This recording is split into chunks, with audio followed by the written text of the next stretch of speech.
Welcome Binge Watchers, where we talk about the stories and characters we love and the shows they live in. My name is Ron, and let's talk about Season 2 of the Netflix original, SENSE8. Season 2 of SENSE8 picks up pretty much right where the Christmas special left off. The cluster, especially Will, is in hiding, and they're playing this crazy telepathic game of cat and mouse with Whispers, the bad guy from last season. They're sort of hunting each other, so not cat and mouse, cat and cat, mouse and mouse. Season 1 of SENSE8 was the type of show that if I reviewed it now, it probably would have been a bit of a different review. It's the type of show that the more I thought about it, the more I liked it. The Christmas special really brought me back to it, reminded me the things I loved about SENSE8, and made me super excited for this season. So, quick reminder, SENSE8 is about 8 people from all over the world who are members of a cluster. They all share their senses and they can feel and see everything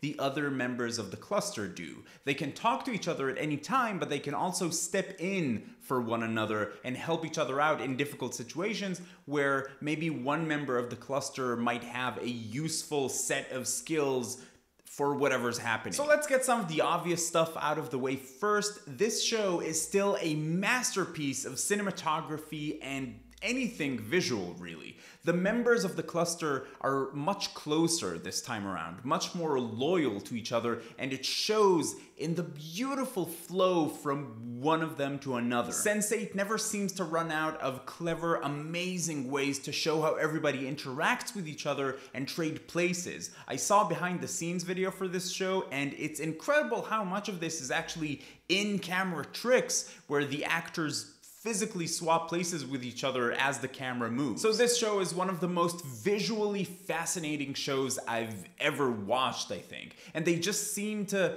keep getting better at it. Almost every episode has a memorable, beautifully artistic scene in it. And one of the things that I liked the most about it is that it doesn't feel like pretentious, artsy for the sake of being artsy. Most of these scenes do feel like the best way to communicate what these incredibly unique characters are feeling. Okay, so enough for now about how good this show looks. One of the few issues that I had with season 1 was pacing. The story was very slow to unfold. They spent so much time on character building that the overarching story about this evil corporation hunting them was sort of rushed into the last 2 episodes. A similar thing happens here, but this time around I didn't mind it at all.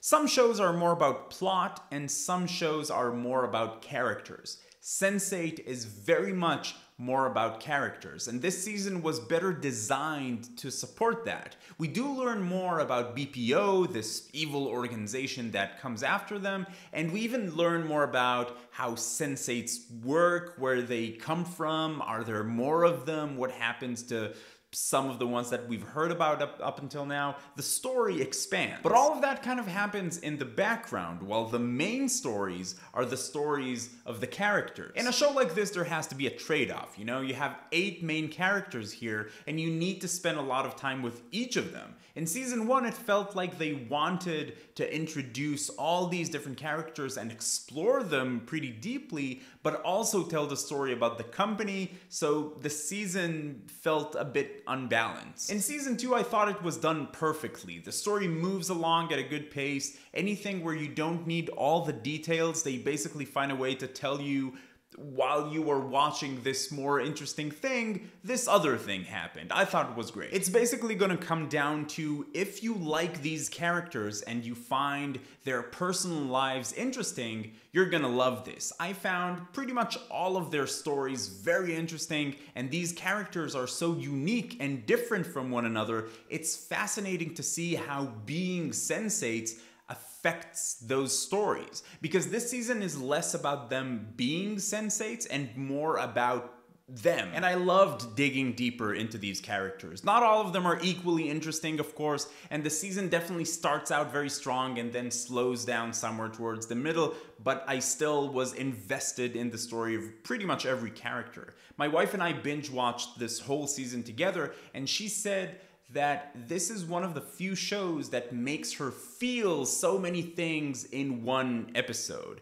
And that is very true for me as well. Much of the negative criticism that this show got was about it being a heavy-handed attempt to push LGBT leftist propaganda. I even had quite a few comments on the videos that I made about this show that were somewhere along the lines of, I'm not homophobic or anything, but I don't need to see two men kissing on TV. Which, you know, I get not liking a show because you think the writing is bad, the story is not interesting, maybe you found the premise stupid. The point is that there are a lot of perfectly valid reasons to not like a show. I even get the folks that say that they didn't like how much sex you see in this show, which is a lot.